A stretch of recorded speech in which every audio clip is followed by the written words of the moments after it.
Hey, what's going on? Is he inside? He's inside. He's in the bathroom. This is Alora. Just moments ago, her dad confessed something horrifying to her. He had just killed her mother and grandmother. Does he have any weapons? We don't know. He's locked in the bathroom. Okay, can you stay over there? Stay over there. Okay. As police nervously approached the house, they had no idea that inside lay the most gruesome murder scene the department has seen in decades. There's one in the fucking back bedroom over here hacked up, and then there's a second one wrapped up in a sheet in the garage. Then who's supposedly in the bathroom? The suspect. Investigators would soon realize the murders weren't the end of the killer's plans. In fact, Alora was meant to be next. He just wanted us to sleep, be calm during the night, and just not be awake.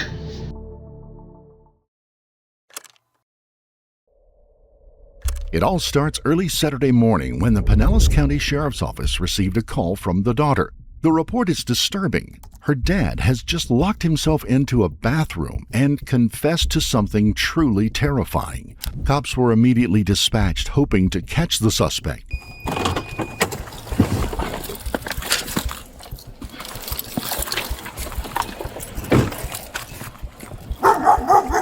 Hey, what's going on? What's going on? I just got up, looked for everybody, and they're all Is gone. he inside? He's inside. He's in the bathroom. And her mother. Where? Mother. One's in the garage and one's in the bathroom. Does he have any weapons? We don't know. He's locked in the bathroom. Okay, can you stay over there? Stay over there. Okay. Okay, stay over there. Go that I was way. trying to tell you where he is. So you Okay. don't accidentally walk Okay, well in. back up. Where is he at in here? Okay. Go in that hallway, that first door on the right. You Are follow there it. any other firearms in here? Well, yeah, there are mine, but he doesn't have anything as far as I know. Is everything locked up? Yeah. Okay. And where's the bathroom? Okay. Where that dog is right there, that hallway. First door on the right. You'll see the blood trail. He's in the same by himself. The officer enters the house and finds a blood trail. It leads directly to the bedroom, where he makes a horrifying discovery. Inside is the dismembered body of 34-year-old Christina Donzero. Her body parts are scattered across the room, with her blood painting the walls and floor. But this isn't the only blood trail he's about to find. In the garage, hidden beneath a blood-soaked sheet, lay the body of 75-year-old Betty Suzanne Donzero, Christina's mother. The trail finally ends at the bathroom entrance where 41-year-old Kirk Heisel Jr. is located. He refuses to get out, and according to his daughter, he is armed with a knife. The situation could get out of control at any moment. The police fear the suspect might attack them, or worse, take his own or others. So, with time running out, there was only one option left: force their way inside.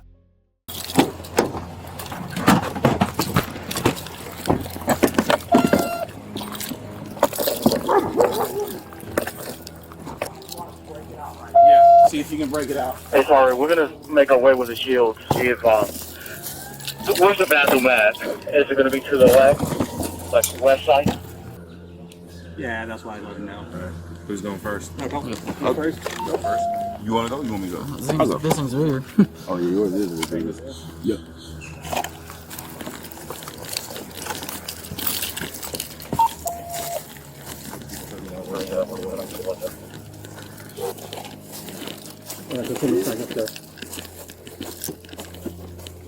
Does it open out? Open.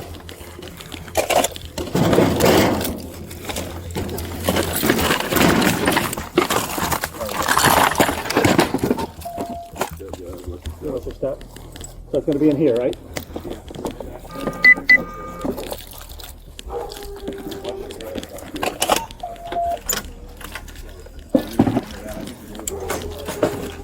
What'd you say? Green. Oh, green. We got a door in there? That's the window here. That's the window there. Is that going to be the window? Yeah, that's right here. Right there. That's the window. George, want to break it? It's up on the wall. Yeah, it's on the wall. Officers methodically approach the bathroom and breach the door open to an alarming scene. The suspect is covered in stab wounds. He is slowly bleeding out and is barely responsive. Yeah. 120 patient.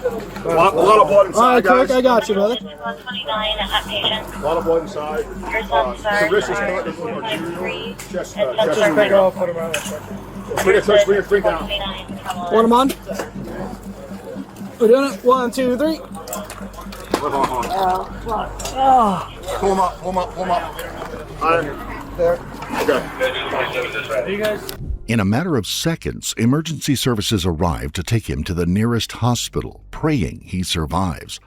Meanwhile, the police lock down the crime scene and begin their search for clues that could explain the suspect's shocking actions. And what they find inside points to a disturbing yet real possibility. This wasn't a crime of passion. Inside the bedroom where Christine's body was found, investigators discovered a 9mm pistol on the suspect's bed. However, neither Christine nor the second victim, Suzanne, had any gunshot wounds. But this discovery is only the tip of something far more sinister. In the same room, officers would discover a bloody knife made for butchering cattle, garden clippers, and a half-empty bottle of melatonin gummies, the perfect supplement if you wanted someone to fall asleep faster. Plus, the suspect wasn't living alone. 3 other people were still inside the house when the crime unfolded: his son, Kirk III, his daughter, Alora, and Frederick Donzero. However, they only called 911 after discovering the scene, as if they slept through it. Understandably, investigators are unsure what to make of this scene. Luckily, a witness is about to step forward, the suspect's own father, to shed some light on some unusual behavior. Do you have a good relationship with Kirk? Oh, yeah, that's what I don't understand. And I hate to say this, and my wife will vouch for this. He started doing some shit. He started what? Doing some shit like what? dope. Okay, what? Do you I know heard what about this. I don't know what kind, no. Okay. But He started doing some, and have you noticed him making any, behaving weirdly? No, that's the weird part. It's like, me and my wife was just talking about it. Like, he's acted weird towards, weird, kind of mellowish, like the drugs are getting way to his head. And I'm like... Acting mellow? Calm, relaxed. Calm, and, I don't care about things anymore, and shit like that. I'm like... And I always try to talk to him. And I heard the phone ring, and I think it's spam. Mm-hmm. So the wife answered her phone, and it's my grandson, and hysteric. He is hysteric. And I calmed him down. Your grandson who lives here, is that Kirk's son? That's Kirk the third, you're right. Kirk the third, okay. Yep. So I'm like, we're trying to calm him down. Yeah. And he goes, Dad, I think, or Grandpa, I think Dad done something. Dad done something bad. I go, what's going on? We're trying to talk to him on speakerphone. And he's just shaking and trembling. You could tell he couldn't speak. And I'm like, dude, calm down. Just calm down. Tell me what's going on, buddy. And he goes, I think Dad hurt Mom and Grandma. Luckily, his son Kirk survived. Minutes later, medical staff informed the detectives that the suspect is in stable condition. But before they question him, detectives need to answer one critical question. What exactly happened inside that house? They begin with the people who knew him best, his own family. Kirk III, Alora, and Frederick were invited to the police station for questioning. Investigators are going to cross-examine their statements and see how well they match. They want to see if they had a hand in the murder or if they could have been his next victims. Detectives begin with the suspect's son, Kirk III. Almost immediately, he reveals a detail that could explain his father's increasingly disturbing behavior in the days leading up to the murders. So, last night, what do you remember happening yesterday? Anything noteworthy? I don't know. He was a little aggressive, but apart from that, it just seemed like a normal day. Your dad was a little aggressive? Yeah. What do you mean by how do you show that? Well, last few days he's been really angry, I guess, and I guess him and my mom have been really quiet to each other last few days. I actually saw her drinking again for the first time in a little bit, so that was weird. Oh, really? Yeah. But yeah, they've been kind of quiet recently. Not so much talking or interacting as they usually do. He seemed pretty normal apart from just being a little bit more like argumentative and like aggressive towards me and Laura. Especially about going to bed. I don't know why, but he's been really pushy the last 2 days. About you guys going to bed? Yeah, about going to bed. Like even giving us melatonin gummies, those little like gummies that knock your ass out. Sorry for my language. No, speak freely. Yeah, he's been really trying to give us those. He did yesterday. It didn't really work, so he tried giving us, or I say yesterday, the day before. Sorry, 2 days ago. Okay. He tried giving us some 2 days ago. We took them. They didn't really work because I guess whatever it is that they do, they just don't work on me or Laura too well. And then last night he tried giving us 2 more before we ate. That was like 3 o'clock in the afternoon. We were like, why the heck would we take this now? So we were just like, no, we'll be fine. It's whatever. Didn't take them? No, we didn't take them. He wanted us to. He was really pushy about it and got pretty damn pissed off that we didn't, but walked away after that and then came back like it was, no big deal, whatever. The gummies Kirk mentions, the same found inside their house, are designed to increase melatonin, a hormone that makes a person feel sleepy. The question is, why would the father be so interested in making them fall asleep sooner? Plus, this wouldn't be the only demand their father would suddenly make. The next one would sound and turn out to be extremely concerning. Since we discovered that our lock on the door works, all of a sudden we just started locking the door because he would just walk in, barge straight in like it was nobody else's business. Which he does all the time. He's been doing that since we moved in. So we just got used to it, but we were just like, dude, just leave us alone for the love of God. So that it's 8 o'clock, he wants you guys in bed by 10 o'clock. Yes. Did he, at that point, were you guys in your room at the time he came in? Yes, we were in our room. We had already been in our room for like majority of the day, just, chilling, relaxing.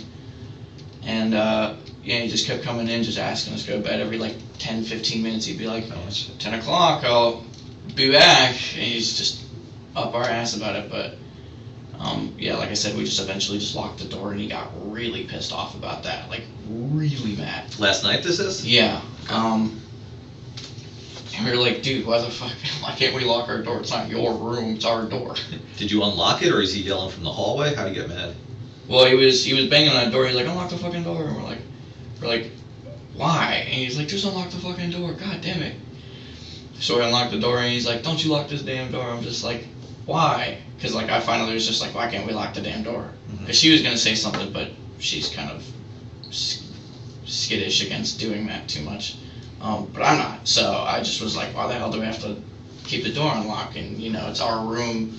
We're adults. We can lock the door if we feel like it. Like it's not something you can just say you want to control all of a sudden. Like who cares? But he wouldn't tell us why. He wanted it unlocked at all. So we were like just constantly asking him. He just still wouldn't say. But he was like, I want this damn door unlocked, and I want your asses in bed by 10. And we're just like, we'll keep the door unlocked. And he's like, I want it both. I'm like, well, that's too fucking bad. We'll keep the door unlocked, but you can't. You get one or the other. We're not giving you both just because you said you want it. So finally, I guess our mom kind of like stood up first. They're like, who fucking cares? She's like talking to him. She's like, just leave him alone. Who cares? It's just a damn door. So I guess they had like a talk about it or whatever. But then we just close the door and just go on our merry way for the rest of the night. With each new detail, investigators feel their suspicion of Kirk's initial plan growing stronger. By encouraging them to take the sleep supplement and leave the door open, their father would have effectively left them more vulnerable to anything that might happen during the night. And when his children would refuse to meet these demands, they'd get a reaction they never expected to hear. He came in the room at 1, and then he was like, what the fuck are you still doing up? I guess I said to him, I was like, well, why should I if you're awake? And he's like, I just woke up. I'm like, okay, but you're still awake, bothering me. Like, what if I was asleep? And so he walks away, and yeah, that's from there. And then I saw him again at, it was like 3:30, because I went out to use the bathroom and all the like living room lights and shit were on. What was he doing? I don't know. I know he was over by Suzanne, but I don't know what he's doing. I just like quickly peered around the corner, just saw him there, and I was just like, okay, whatever. Did he see you? Yeah. But I mean, I just went straight to the bathroom after that because I was just like, okay, he's up. If she needs help, he'll help her, whatever. All I know is when I went to go walk away, he giggled real quick, like a little like light chuckle, and obviously the dog was out there with him because she just follows him everywhere. But you know, when I got out of the bathroom, all the lights were off and shit. So I was like, okay, so that was quick. Whatever he needed, you know, done already, gone. So he went back in his room. I go back in mine. As the investigation unfolds, detectives begin to wonder whether the suspect's children may have been at greater risk than they realize. Out of all the possibilities, Kirk and Elora could have been their father's next targets. The suspect's son, however, wouldn't be the only one to notice his father's disturbing change of behavior. Was there an incident with like a door being locked too? Yes, there was, yes. Yeah, what was that about? Recently our door suddenly somehow got fixed. It's locked, and me and my brother like privacy, and we don't like it when he just randomly just comes in the room without announcing or at least knocking. Mm-hmm. He does that every single day, anytime he feels like it. And we got disturbed by it, so we started locking the door because we didn't want to have an argument, so we just locked the door. And then he got mad at us about the door and started mixing that with the sleep schedule and said, we'll keep the door unlocked, we are going to sleep at the time we want to go to sleep, which still was getting mad about. My brother snapped at him for it, and then he left. With Elora confirming the son's account, detectives now have a clear direction for Kirk's interrogation. They also begin to suspect Christina may have taken the melatonin at Kurt's insistence, and that decision may have sealed her fate. So just, I just want to make sure I got my note right. At 10, that door lock conversation happens, and that's when your mom speaks up. That's when my mom speaks up. She said, can you not start an argument? It is way too late for this. I want to sleep. And she sounded pretty tired too. Okay. Like more tired than she normally would have. Does she take melatonin or anything like that? Not that I'm aware of. At this point, detectives believe Kirk had a plan. He wanted his children to take melatonin and leave their bedroom doors unlocked, because once his girlfriend took the pill and fell asleep, she never woke up, and her mother would become the second victim. After killing both, Kirk may have intended to move on to his children. However, this theory leaves two critical questions unanswered.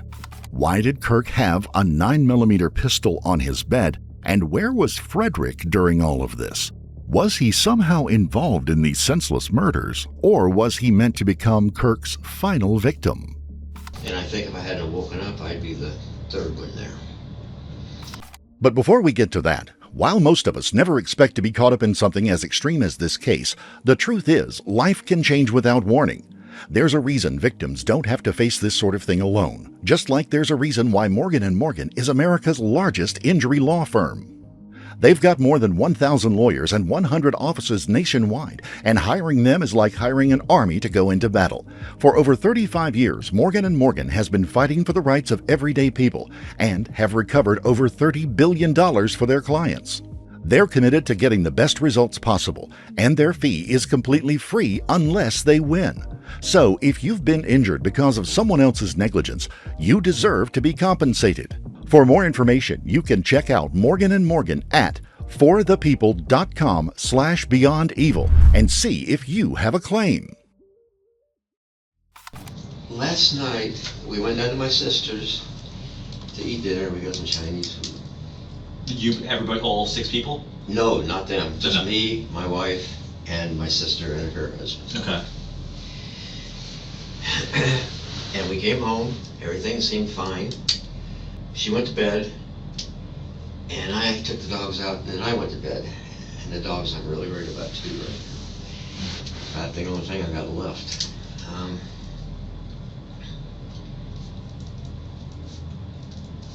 And I just thought of this a little while ago, and this is probably going to mean something. Yeah. I woke up in the middle of the night, and I looked up, and Kirk, the one that did this, he's like a vulture leaning over my bed like this. He said, well, I heard your breathing was weird, so I was just checking on you. And I think if I hadn't woken up, I'd be the third one there. Because as soon as he saw me wake up, he left. Because he's always been afraid of me. Because I don't take a whole lot after my background and stuff. And so he left, and that was it. I stayed in bed. Yeah, when that was? I would say that was probably close to 3 o'clock in the morning. But don't hold me to that. Okay. Just a guess. To detectives, it appears that Frederick came within inches of losing his life.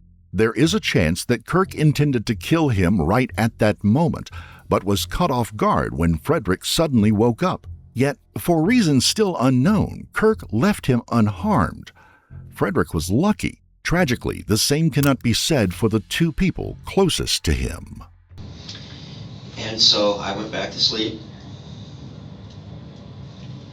And one of my dogs came, and they don't even come in the room. He just woofed at the door. I said, okay, you guys want to go out? Okay, that's good. I get up, I open the door, and there's a blood trail. I mean, and footprints. Bad blood, dark blood. Comes from a different place in the body usually. So, I mean, that blood trail went all the way down and turned into the bathroom. There was no more blood in the rest of the house. When I looked in his room, there was some in the room, but that was it. So I thought he had hurt him. Mm-hmm. So I banged on the door. He said, I killed both of them. He said that. I killed both of them, he said. And I said, and I was thinking he was just nuts or something at the time. So I said, where's Suzanne and Christy? Christy's in the room. I said, I just looked in the room. There's nobody in the room.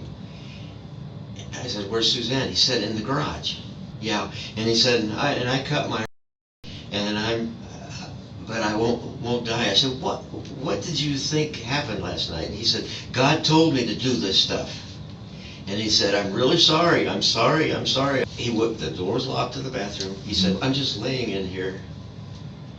He said, I'm laying in my own pool of blood, and I can't die. I can't die. I'm thinking to myself, well, that's too bad.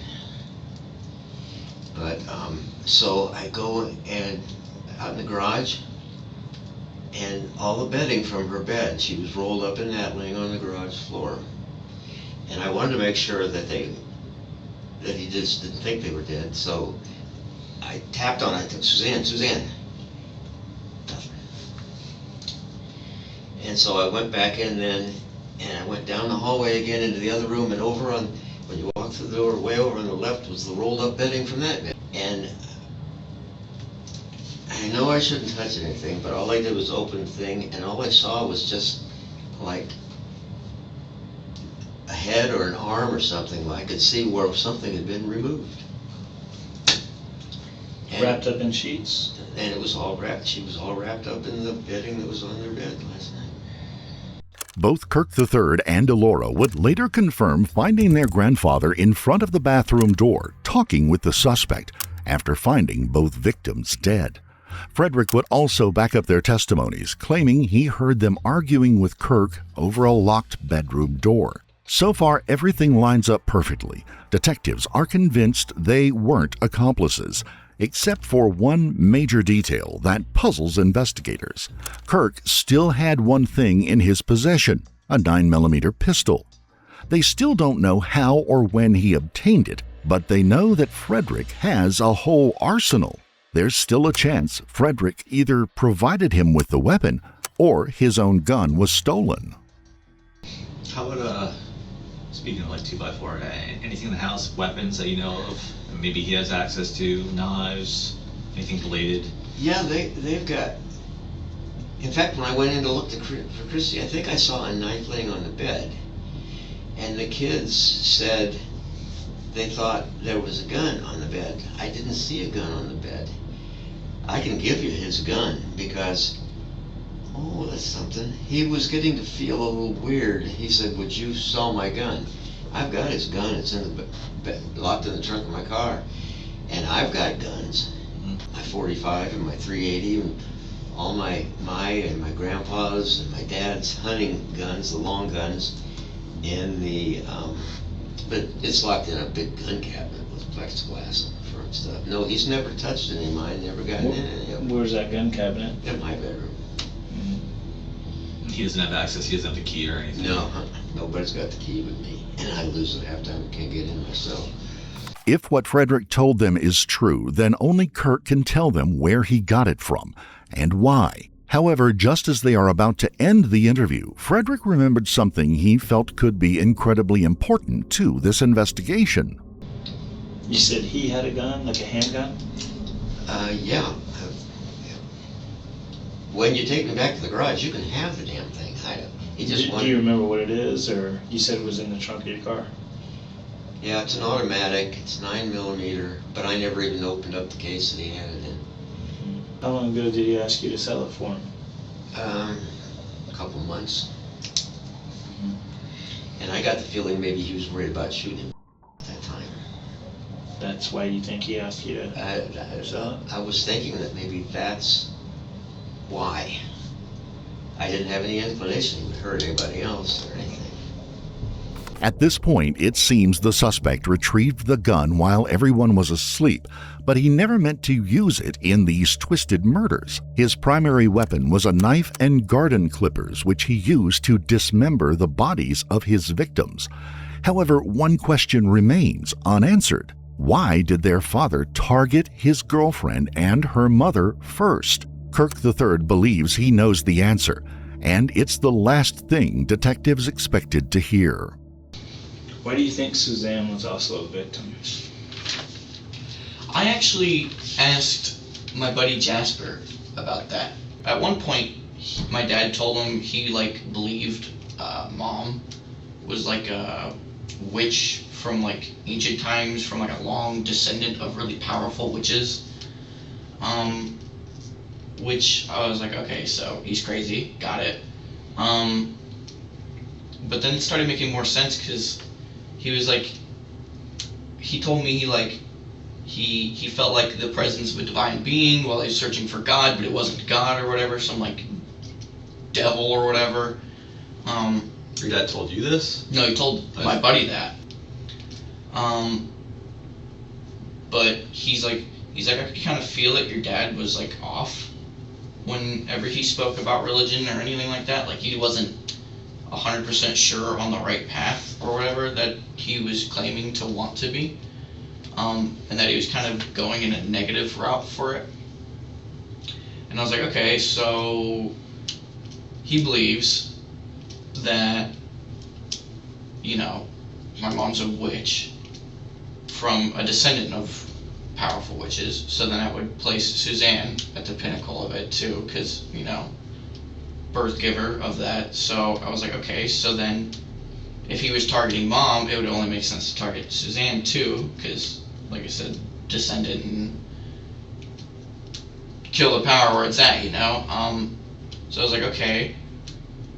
While this may sound absurd, detectives at least keep this perspective in mind for later. The suspect's daughter, however, offers an explanation that is far more grounded in reality, but also far more cynical than investigators initially expected. Why do you think Suzanne? Suzanne, she was on the brink of death anyways. She has a lot of medication, and with Fred going into chemotherapy, if he dies, she's going to end up dying because we can't afford her all the medicine she has. So she was going to end up dying anyways at some point if he doesn't make it out of the cancer treatment. She was weak, she was fragile, it was an easy target. She couldn't do anything at all. Did he have any kind of problems with her? Was there ever... Other than bickering, no. In this case, the choice of victims becomes undeniably clear. While the primary victim, his girlfriend, was asleep after taking melatonin gummies, The second victim, her mother, suffering from cancer, was physically too weak to defend herself in the event of an attack, which is exactly what happened. And Frederick is the only one closest to her to confirm this brutal choice. But the reason why remains a lingering question for both the family and the detectives. As far as those closest to him know, their father and a friend had long since gone off the deep end, and they had all witnessed this downfall firsthand. And like this spiritual talk that he talks about, what is that exactly? Is he talking about God? Is he talking about... Yeah, he talks about how God is constantly giving him signals that this is the way of life, this is how you're supposed to do this is what you should be doing, and whatnot. When did that start? That started maybe a couple months ago, maybe 5 months ago. Okay. A little before the year started, I think. Or after the year started. Is he, like God's giving him signals, is he ever go any more in depth into it about what these signals are? What He says he sees visions where there's monsters that we don't see with the naked eye unless you open like your third eye or something. And he was trying to get me to see that, but I never properly listened because I didn't care for it all that much. After the interviews conclude, officers are still left with questions they cannot get answers for. Why did he target his girlfriend and mother specifically? How did he manage to stop himself? And was Kirk actually planning to kill everyone in the family? Luckily, they get their chance to ask the suspect himself. That evening, a report comes in. Kirk is alive and responsive. Medical personnel determined that Kirk attempted to end his own life by stabbing him repeatedly and drinking bleach. Both attempts failed. That same day, 2 investigators were dispatched to finally figure out if Kurt was planning to murder the whole family all along. Right away, Kirk has an unexpected revelation to share with them. So, go ahead and start from the beginning for me then. Well, I kept receiving signs saying that we should split up. And we had been together for, they're not actually married. But it was called ourselves that because we did like a mentor kind of marriage thing where we did a pinky swear. It was like a Viking thing. But anyway, we always listened to the same songs all the time. Okay. And this room kept popping up where the guy had caught the girl cheating on her, and it just kept playing so often. I'm like, this is a fucking sign I'm not getting something. Should I just ask her? Mm-hmm. So I did. I said, have you ever cheated on me and not told me? She goes, I did once. And I was like, oh, okay. I go, was this the only time? She goes, yeah, but it was different each time. I'm like, confused by that answer, and I'm like, okay. Did you sleep with any of them? Yes, 2 of them. Okay. Okay. So that's been kind of sitting in the back of my head for only a couple days. As Kirk would continue, the second sign instructed him to kill his girlfriend. While detectives believe infidelity is at the root of this crime, their suspect had already made up a different, far more sinister reason to deal with her. I couldn't do it anymore. It was just... they chose me to do this, but I didn't want to do it. Who's they? God? He sent me as a messenger to come back and help people. But if my girlfriend was a devil, but her mom was an angel, we knew she was a devil because she had always held me back. This is are we talking about Christina right now? Okay. So we decided to do the split up thing. Mm-hmm. And she goes, are you sure you're not reading into this wrong? I go, are you? Mm-hmm. So we just kind of mellowed out the rest of the day. That was all yesterday then? Well, or a couple days? Maybe it was a couple days ago. Okay. Well, this has happened over kind of like a 3-day period, the argument. Okay. So the second day, she comes home, and I hop in the truck real quick with her, and I said, are you sure there's nothing else going on? Because you seem very distant now since yesterday. And she goes, no, I've told you everything. I go, you're trembling like you're missing something. And that kept kind of eating at me, I guess. And I'm like, she's hiding something else. She has to be. The third day come by and I was just like, I'm pretty sure we're supposed to stay split. Me and you had our past and times together up to this point, but I gotta find someone new. I go, we've had a lot of amazing times together, blah, blah, blah, but we gotta find someone new. And she goes, I knew yesterday when you told me that we were up and done. I knew then. I knew damn well when I came home today, I wasn't going to be happy. I'm like, I'm sorry. Something's wrong and something has to change. How long have you been hearing these messages for? Just for 3 days. For 3 days? Yeah. What Kirk just said is monumental.